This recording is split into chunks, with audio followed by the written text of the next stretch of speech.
Maya Rivera had always believed that being a nurse was more than just a job. At 26, she had been working at Mercy General Hospital for 3 years, and every day she walked through those sliding glass doors with the same purpose burning in her heart. She wanted to make a difference in people's lives even when they couldn't see it or feel it themselves. The night shift wasn't easy. Most people avoided it if they could, but Maya actually preferred the quiet hours when the hospital slowed down. There were fewer doctors rushing around, fewer visitors crowding the hallways, and fewer distractions. It gave her time to really focus on her patients, to sit with them when they needed someone, and to provide the kind of care that went beyond just checking boxes on a medical chart. On this particular Tuesday evening in October, Maya was getting her assignment from the charge nurse, Mrs. Thompson, who had been at the hospital for over 20 years. Mrs. Thompson handed her a clipboard with patient information and gave her that look she always got when there was something she needed to discuss. "Maya, I'm putting you in charge of room 314 tonight," she said, glancing down at her notes. "We have David Chen, a 58-year-old businessman. He's been in a coma for 3 months now after a really bad car accident." Maya nodded, already mentally preparing herself for what lay ahead. Coma patients required special attention, constant monitoring, and a level of care that many people didn't fully understand. "His family situation is—" Mrs. Thompson paused, choosing her words carefully. "Well, let's just say they don't visit much anymore. His ex-wife came by a few times in the beginning, and he has a son who lives across the country, but we haven't seen anyone in over a month." This information hit Maya harder than it should have. She had always struggled with the idea that someone could be lying in a hospital bed, completely vulnerable and alone, with no one to advocate for them or simply hold their hand. "What's his prognosis?" Maya asked, though she could already guess from Mrs. Thompson's expression. "The doctors aren't very optimistic," she admitted quietly. "There's been no significant brain activity, no response to stimuli. They're saying it might be time for the family to consider other options." Maya felt that familiar tightness in her chest that came whenever she heard about situations like this. She had grown up in a large, close-knit family where everyone looked out for each other. The idea of someone facing their biggest battle completely alone went against everything she believed in. "I understand," she said, taking the clipboard. "I'll take good care of him." Mrs. Thompson smiled knowingly. She had worked with Maya long enough to recognize that look in her eyes. It was the same look she got with every patient who needed extra attention. The look that said this person mattered, regardless of their condition or circumstances. Walking down the quiet hallway toward room 314, Maya could hear the soft beeping of monitors and the distant sound of a television playing in one of the other rooms. The hospital at night had its own rhythm, slower and more peaceful than during the day, but also more lonely somehow. She pushed open the door to room 314 and saw him for the first time. David Chen lay motionless in the hospital bed, connected to various machines that were keeping his body functioning. He looked smaller than she had imagined, more fragile. His dark hair was starting to grow out from where they had shaved it for surgery, and his face, though peaceful, showed the weight of everything he had been through.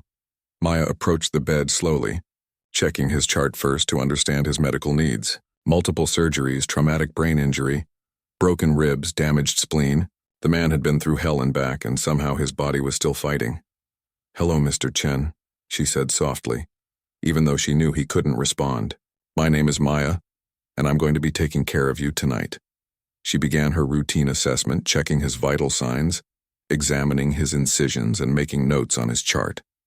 Everything looked stable, which was good, but there was something about the sterile, clinical atmosphere of the room that bothered her. Looking around, Maya noticed there were no flowers, no cards, no personal items that would indicate someone cared about this man. The room felt empty, like a hotel room that had never been occupied. She made a mental note to ask Mrs. Thompson about bringing in some personal touches that might make the space feel more human. "You know, Mr. Chen," she continued talking as she worked, "I always talk to my patients, even the ones who can't talk back. My grandmother used to say that hearing is the last sense we lose. So maybe you can hear me in there somewhere." Maya had learned early in her career that talking to comatose patients wasn't just good practice from a medical standpoint. It also helped her maintain the human connection that was so important in her work. Too many healthcare workers started seeing patients as just bodies to maintain, rather than people with stories, dreams, and families. As she prepared to give David his evening medications, Maya noticed his hands. They were soft, clearly the hands of someone who had worked in an office rather than with manual labor. His wedding ring was gone, probably removed during one of his surgeries, but she could see the faint line where it used to be. "I bet you have quite a story, don't you?" she said, gently turning his arm to check for any signs of bed sores or circulation problems. "Mrs. Thompson mentioned you're a businessman. I wonder what kind of work you did before all this happened." Maya found herself genuinely curious about this man's life. What had he been doing the day of his accident? Had he been rushing to an important meeting or maybe heading home after a long day at work?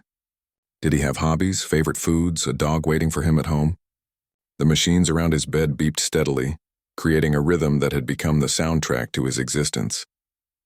Maya adjusted his pillows, making sure he was positioned comfortably, and checked that all his tubes and wires were secure and not causing any pressure points. "Tomorrow is my day off," she told him, as she dimmed the light slightly. "But I'll be back Thursday night and we can talk some more then. For now, you just rest and let your body heal." Before leaving the room, Maya stood by his bedside for a moment longer than necessary. Something about this patient had touched her heart in a way that surprised her. Maybe it was the loneliness of his situation, or maybe it was just her natural instinct to want to help people who couldn't help themselves. Either way, she knew that David Chen was going to be more than just another patient on her assignment sheet. He was going to be someone she truly cared about, someone she would fight for, even if he never knew it. 2 weeks had passed since Maya first met David Chen, and something had changed in the way she approached her work. What started as professional duty had slowly transformed into something deeper, something more personal. Every Thursday, Friday, and Saturday night, when she walked into room 314, she felt like she was visiting a friend rather than just checking on another patient. Maya had developed a routine that went far beyond what was required in her job description. She would arrive at David's room around 9 o'clock after completing her initial rounds, and spend the next hour not just monitoring his medical condition, but truly caring for him as a person. "Good evening, Mr. Chen," she would always start, pulling up the chair beside his bed. "How was your day? I know that might sound silly, but I like to think you're listening somewhere in there." She had started bringing a small radio from home, one that belonged to her late father. It was old and a bit scratchy, but it picked up a wonderful classical music station that seemed to create a peaceful atmosphere in the otherwise sterile room. Maya noticed that when she played soft piano music, David's breathing seemed to slow down and become more rhythmic, almost like he was relaxing. "My dad loved this station," she told him one night while adjusting the volume. "He used to say that music could reach places that words couldn't." Maybe he was right. Maya had also started bringing the local newspaper with her. She would read David the headlines, the sports scores, and sometimes even the weather forecast. It seemed important to keep him connected to the world outside, even if he couldn't participate in it. "The Lakers won last night," she reported, flipping through the sports section. "I don't know if you're a basketball fan, but it was quite a game. They came back from 15 points down in the fourth quarter." She paused, looking at his peaceful face. "I bet you would have enjoyed watching that." But it was during David's daily care routine that Maya really felt she was making a difference. The hospital required that coma patients be bathed regularly to prevent infections and maintain their dignity. But most staff members treated it as just another task to complete quickly. Maya approached it completely differently. She would warm the water to just the right temperature, test it carefully with her elbow the way her mother had taught her when bathing her younger siblings. She brought lavender-scented soap from home because she believed that pleasant scents might somehow reach him, might remind him of better times. "I'm going to give you a bath now, Mr. Chen," she would always announce, even though she knew he couldn't respond. "I'll be as gentle as possible and I'll try to keep you comfortable." Maya had noticed things that other nurses seemed to miss. When she spoke in a soft, calm voice, David's heart rate would often decrease slightly. When she played music with a strong rhythm, sometimes his fingers would seem to move just a little bit, almost like he was trying to tap along. The other staff members said it was just involuntary muscle movements, but Maya wasn't so sure. During one particularly quiet night, as she was carefully washing his arms and shoulders, she started telling him about her own life. She didn't know why, but it felt right to share her story with someone who couldn't judge her or give her advice she didn't want to hear.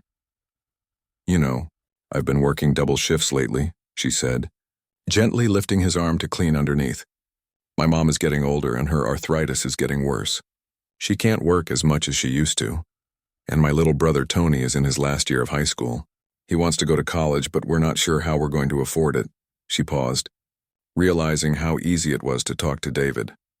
There was something comforting about having a listener who couldn't interrupt or try to solve her problems. I know I shouldn't complain, she continued, moving to wash his other arm. I have a job I love and my family is healthy.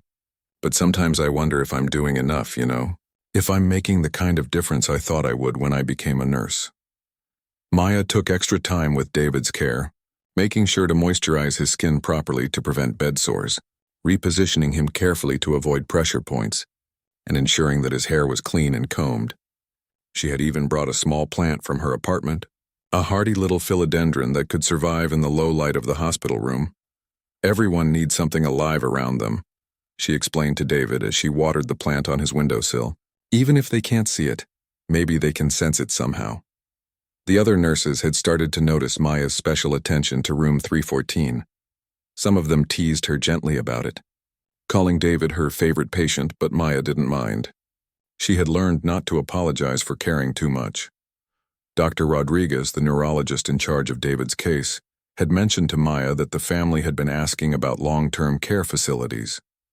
The insurance company was pressuring them to make decisions about his future, and the medical team wasn't seeing any signs of improvement that would justify continued intensive care. This news hit Maya harder than she expected.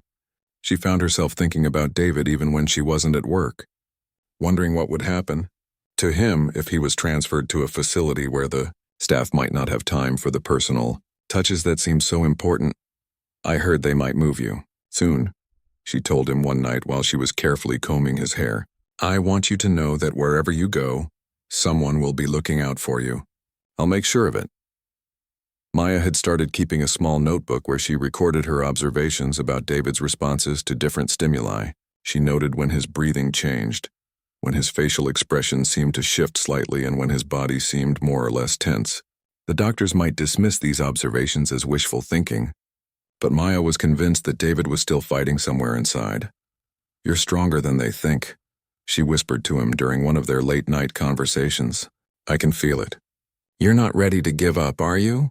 As she dimmed the lights and prepared to leave his room that night, Maya stood by his bedside for a few extra moments, as had become her habit.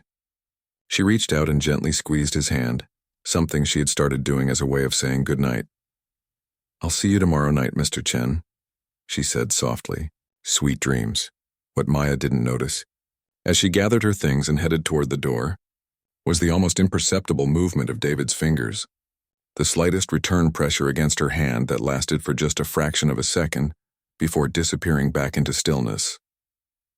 But somewhere in the depths of his unconscious mind, David Chen was listening, feeling, and slowly beginning to find his way back toward the light that Maya's voice and touch represented in his darkness.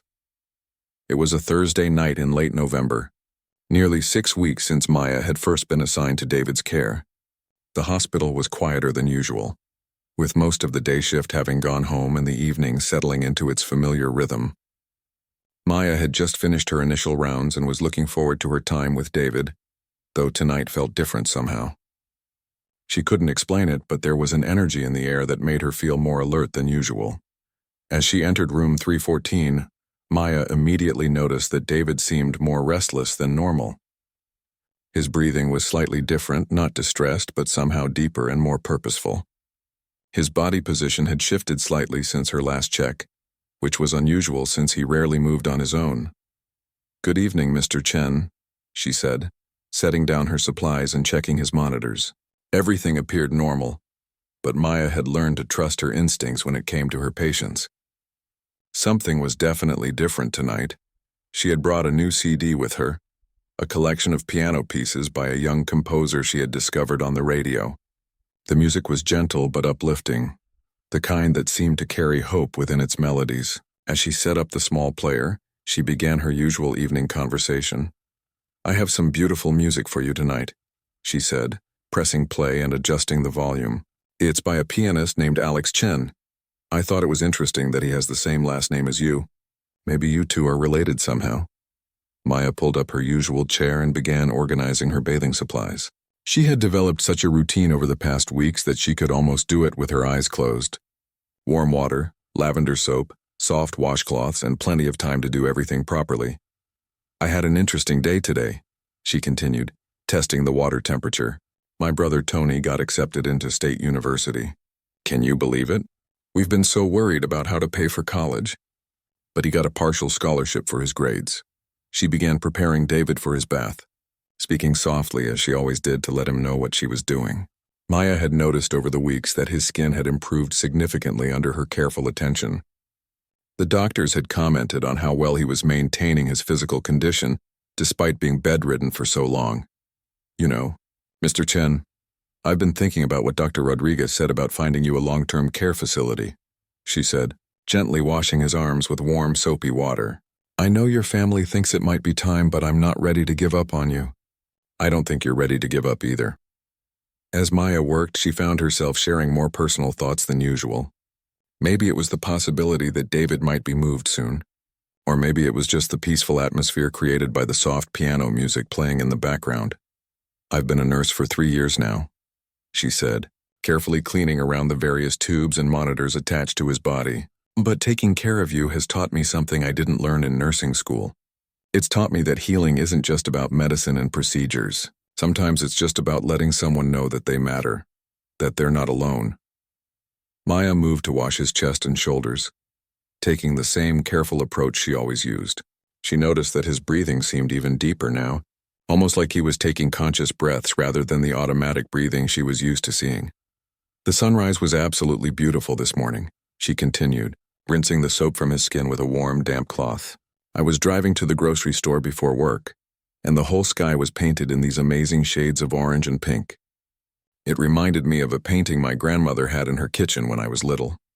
As Maya continued David's bath, washing his arms with gentle, practiced movements, she began talking about her grandmother, a woman who had taught her that every person deserved to be treated with dignity and respect, no matter their circumstances. She used to say that we never know what battles other people are fighting, Maya said, carefully lifting David's arm to wash underneath. She said that kindness was the most powerful medicine in the world, because it could reach places that doctors couldn't touch. Just as she finished speaking these words, something extraordinary happened. Maya was gently washing David's left arm, supporting it with one hand while cleaning it with the other, when she felt something she hadn't felt in all the weeks she had been caring for him. His fingers moved, not just the random muscle twitches she had noticed before, but a deliberate, purposeful movement. His hand turned slightly in her direction, and his fingers seemed to be trying to grasp something. Maya's heart began to race, but her nursing training kicked in immediately. She continued her gentle movements while watching his face carefully. His eyelids were fluttering, not in the way she had seen during his sleep cycles, but like someone who was trying very hard to wake up. Mr. Chen, she said softly, not wanting to startle him if he was indeed returning to consciousness. Can you hear me? For a moment, nothing happened. The monitors continued their steady beeping, and the piano music played softly in the background. Then, slowly, like someone emerging from the deepest sleep of their life, David's eyes began to open. Maya had imagined this moment many times over the past weeks, but the reality was more overwhelming than she had expected. His eyes were unfocused at first, blinking rapidly as they adjusted to the dim light of the room. Then gradually his gaze found her face and held it. "Oh my goodness," Maya whispered, her voice trembling with emotion. She immediately reached for the call button with her free hand while continuing to hold David's arm steady. "Mr. Chen, I need you to stay calm. You're in the hospital and you're safe." David's lips moved, but no sound came out at first. Maya could see him struggling to speak, his throat probably dry from weeks of being unconscious. She reached for the small cup of ice chips she always kept nearby and gently placed one on his lips. "Try to stay calm," she said, her voice gentle but urgent. "I'm calling the doctor right now." But David seemed focused entirely on her face. His eyes were clearer now, and there was definitely recognition there. When he finally managed to speak, his voice was barely a whisper, rough and weak but unmistakably conscious and deliberate. "Angel," he said, the word coming out like a breath. "You're my angel." Maya felt tears spring to her eyes immediately. All those weeks of talking to him, caring for him, believing that somewhere inside he was listening and fighting to come back. And now, in his first conscious moment in 3 months, he had recognized her, remembered her voice, her presence. "I'm Maya," she said, gently squeezing his hand. "I'm your nurse, and I've been taking care of you." The call button had brought immediate response from the night shift supervisor, and Maya could hear footsteps rushing down the hallway. Within minutes, the room would be filled with doctors and medical equipment as they assessed David's condition and began the complex process of helping him transition back to full consciousness. But for just a moment, it was only the two of them in that quiet room, with the gentle piano music still playing and the soft glow of the bedside lamp illuminating the miracle that had just occurred. David's eyes never left her face, and in them Maya could see gratitude, recognition, and something that looked very much like hope. The next few days at Mercy General Hospital were unlike anything Maya had experienced in her 3 years as a nurse. David's awakening had created a buzz throughout the entire medical staff, not just because coma recoveries were rare, but because of how alert and aware he seemed to be from the very first moment he opened his eyes. Dr. Rodriguez had been amazed by David's rapid progress. Within 24 hours of regaining consciousness, David was able to speak clearly, recognize faces, and answer complex questions about his identity and memory. Most coma patients experience some degree of confusion or memory loss, but David seemed to have complete recall of his life before the accident. What surprised everyone even more was how much David seemed to know about what had happened during his 3 months of unconsciousness. When the physical therapist came to assess his muscle condition, David already knew her name was Linda because he had heard Maya mention her in their conversations. When Dr. Martinez, the cardiologist, introduced himself, David said he recognized his voice from the discussions he had overheard about his heart rate during different treatments. But it was Maya who received the biggest surprise of all. On the 3rd day after his awakening, Maya was finishing her regular shift when David asked her to stay a few extra minutes. His family had been visiting more frequently since his recovery, and the room had been filled with flowers, cards, and phone calls from business associates who had heard the news. But David had specifically requested some private time with Maya. "I need to tell you something," he said, his voice still weak but much stronger than it had been when he first woke up. "I need you to understand what you did for me." Maya pulled up the familiar chair beside his bed, the same one she had sat in dozens of times over the past weeks. "Mr. Chen, you don't need to thank me. I was just doing my job." David shook his head slowly, his eyes never leaving her face. "No, Maya. What you did was so much more than a job, and I need you to know that I was aware of everything." Maya felt her breath catch in her throat. She had hoped, had believed somewhere deep down that maybe David could hear her during those long nights, but hearing him confirm it was overwhelming. "I remember every conversation," David continued, his voice growing stronger as he spoke.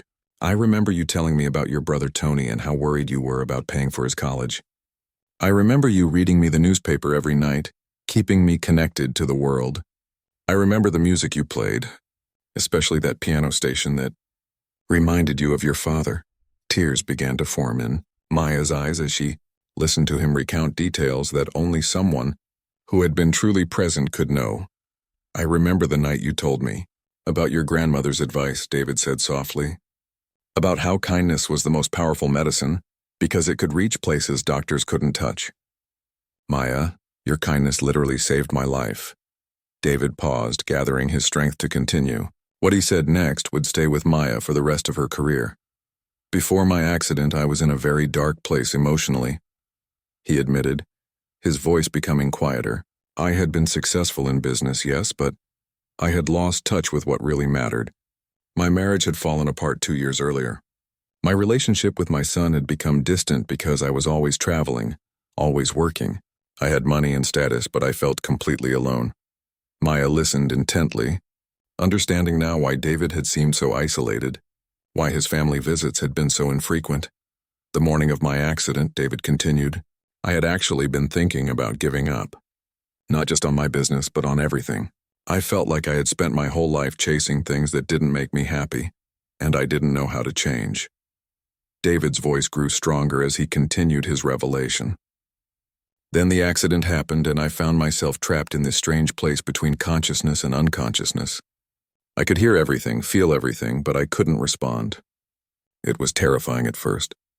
Maya reached out and gently took his hand, the same gesture she had made countless times when he couldn't respond. "But then you started taking care of me," David said, squeezing her hand weakly, "and everything changed. Night after night you would come in and treat me like I mattered, like I was still a person worth caring about. You didn't just check my vital signs and leave. You talked to me, shared your life with me, made sure I was comfortable." Maya could hardly believe what she was hearing. All those nights when she wondered if she was making any difference, if her extra efforts meant anything at all. "I remember every detail of how you bathed me," David continued, and Maya could see the emotion building in his eyes. "You were so gentle, so respectful. You explained what you were doing. You kept me warm. You made sure I felt dignified even when I couldn't do anything for myself. Do you know how rare that is?" Maya had never thought about it that way. To her, treating patients with dignity was just basic human decency. "The other nurses were professional and competent," David said. "But you were different. You brought that little radio from home and played music you thought I would enjoy. You brought lavender soap because you believed pleasant scents might somehow reach me. You even brought a plant so there would be something alive and growing in my room." David's voice broke slightly as he continued. "Maya, there were times during those 3 months when I wanted to let go, when it would have been easier to just drift away into the darkness. But your voice kept pulling me back. Your kindness reminded me that there was still good in the world, that there were still people who cared about others without expecting anything in return." Maya was crying openly now, overwhelmed by the realization that her simple acts of compassion had meant so much more than she had ever imagined. "You talked to me about your family, your struggles, your dreams," David said. "You shared your life with someone who couldn't share anything back. That level of generosity, that kind of pure human goodness, it reminded me of what I had been missing in my own life." David paused to catch his breath, but his eyes remained fixed on Maya's face. "Every night when you would squeeze my hand and say goodnight, I would try so hard to squeeze back, to let you know that I was listening, that I was grateful. I don't know if you ever felt it, but I was trying." Maya gasped softly, remembering those moments when she thought she might have felt the slightest response from his fingers. "I felt it," she whispered. "I felt it, but I thought I might have been imagining it." David smiled, the first real smile Maya had seen from him since his awakening. "You weren't imagining it. And Maya, I need you to know that your voice, your touch, your incredible kindness, it gave me the strength to fight my way back. You didn't just take care of my body during those months. You took care of my soul." The room fell quiet except for the gentle hum of the medical equipment and the distant sounds of the hospital around them. Maya sat holding David's hand, both of them processing the magnitude of what had been shared. "Mr. Chen," Maya finally said, her voice thick with emotion. "I just did what felt right. You deserve to be treated with dignity and respect. And that," David said softly, "is exactly what made all the difference." 6 months after David's miraculous awakening, both their lives had changed in ways that neither could have imagined. David's recovery had been nothing short of extraordinary, defying every prediction the medical team had made during his 3 months in a coma. Dr. Rodriguez had called it the most complete recovery from such a severe traumatic brain injury that he had witnessed in his 20-year career. Not only had David regained all his cognitive functions, but his physical recovery had been equally remarkable. The muscle deterioration that doctors expected from months of bed rest had been minimal, largely due to Maya's diligent care and attention to his positioning and circulation. Within 3 weeks of waking up, David was walking with assistance. Within 6 weeks he was completely mobile and had been discharged from the hospital. But the most significant changes weren't physical at all. They were changes that ran much deeper, transforming the very core of who David Chen was as a person. The first thing David did after his discharge was track down Maya during one of her shifts. She was surprised to see him walking into the hospital lobby, looking healthy and vibrant, carrying a large bouquet of flowers and wearing a smile that seemed to light up the entire room. "Maya," he called out, as she was heading toward the elevator after finishing her rounds. "I was hoping I could catch you." Maya turned around, still amazed every time she saw him up and walking around. The transformation from the unconscious man she had cared for to this energetic, purposeful person standing before her was almost difficult to believe. "Mr. Chen, what are you doing here?" she asked, accepting the flowers with a surprised smile. How are you feeling? Please call me David, he said, his voice warm and full of energy. And I'm feeling better than I have in years, thanks to you. But I'm here because I have something important to discuss with you. David had been busy during his recovery, busier than Maya could have imagined. What he told her next would change not just her life, but the lives of countless other healthcare workers and patients. I've been doing a lot of thinking about what you told me during those nights, David began, his voice becoming more serious. About your struggles, your family situation, and your dreams of making a difference in people's lives.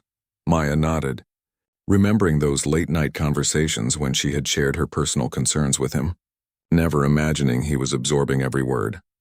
I want to tell you about some changes I've made, David continued. First, I've completely restructured my business. I realized that all those years I spent chasing profit and status had left me empty inside. So I've converted my company into a social enterprise focused on healthcare innovation and support for medical professionals. Maya listened in amazement as David explained how his near-death experience and recovery had given him a completely new perspective on what truly mattered in life. But more importantly, David said, his eyes lighting up with excitement, I've established the Angel Foundation, named after what I used to call you during those first days. When I was waking up, Maya felt tears beginning to form in her eyes as David explained what the foundation would do. The Angel Foundation has three main purposes, he continued. First, we provide grants and scholarships for nursing students who demonstrate the kind of compassion and dedication that you showed me. Second, we support research into better care methods for coma patients and their families. And third, we recognize and reward healthcare workers who go above and beyond their basic job requirements to truly care for their patients. Maya was speechless, overwhelmed by the scope of what David had created. But that's not all, David said, reaching into his jacket pocket and pulling out an envelope. Maya, I know you've been working double shifts to support your family and help your brother Tony get through college. Maya's heart started racing as she realized where this conversation was heading. I've taken care of Tony's college expenses, David said simply. All 4 years, including graduate school if he chooses to pursue it. The scholarship is already set up and waiting for him. Maya felt her knees go weak. The financial pressure that had been weighing on her family for months, the reason she had been working herself to exhaustion, had just been lifted completely. David, I can't accept this, she said, though her voice was trembling with emotion. This is too much. Maya, you saved my life, David replied firmly. Not just physically, but spiritually. You reminded me what it means to be human, what it means to care about others. This isn't charity. This is me trying to repay a debt that can never really be repaid. But David wasn't finished yet. I've also arranged for you to pursue advanced nursing education if you're interested, he continued. There's a full scholarship waiting for you to get your master's degree, your doctorate, whatever you want to study. The foundation will cover all your expenses and provide a living stipend so you don't have to work during your studies. Maya was crying openly now, overwhelmed by the generosity and thoughtfulness of everything David had arranged. I don't know what to say, she whispered, holding the flowers against her chest. Say you'll accept it, David said gently. Say you'll use these opportunities to continue making the kind of difference in people's lives that you made in mine. Over the following months, the Angel Foundation grew beyond anything David had initially envisioned. Word spread throughout the medical community about the foundation's mission, and healthcare workers from across the country began applying for grants and recognition. Maya decided to pursue her master's degree in nursing, specializing in trauma and critical care. But even while studying, she continued working part-time at Mercy General, unable to completely step away from direct patient care.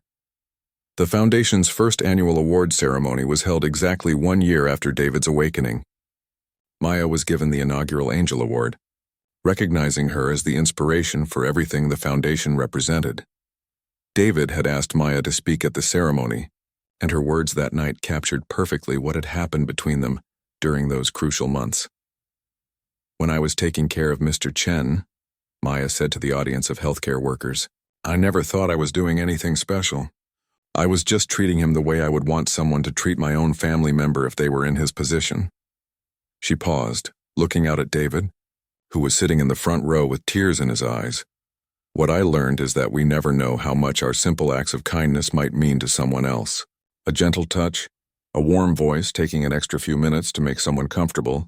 These things might seem small to us, but they can literally change someone's life. The relationship between Maya and David had evolved into something that went far beyond patient and nurse. They had become genuine friends, brought together by extraordinary circumstances but bound by mutual respect and shared values. David had reconciled with his son, inspired by Maya's close relationship with her family. He had started dating again, but this time he was looking for genuine connection rather than superficial attraction. His entire approach to life had been transformed by those months of hearing Maya's voice and witnessing her compassion. Maya had been accepted into a prestigious graduate program and was well on her way to becoming a nurse practitioner specializing in neurological recovery. But more than that, she had become a spokesperson for compassionate care, traveling to hospitals and nursing schools to share her story and inspire other healthcare workers. 3 years after David's awakening, Maya received a phone call that brought their story full circle. David was getting married to a woman he had met through his volunteer work at a local hospice, and he wanted Maya to be at the wedding. "You know," he told her during the reception, as they watched his new bride dancing with her children from a previous marriage, "that night when you first called me your patient, I thought my life was over. I never imagined that losing everything I thought I cared about would lead me to find everything that actually mattered." Maya smiled, watching David with his new family, seeing the genuine happiness and peace in his eyes. "Sometimes," she replied, "miracles come disguised as ordinary moments. We just have to be paying attention." Their story had become legendary at Mercy General Hospital, inspiring a new generation of nurses and reminding everyone that healing involves much more than medical procedures and medications. It's about seeing the person inside the patient, about treating every individual with dignity and compassion, and about never giving up hope, even when the situation seems hopeless. And somewhere in the hospital that night, other nurses were sitting beside other patients talking softly, providing gentle care, and possibly creating their own miracles, one moment of kindness at a time.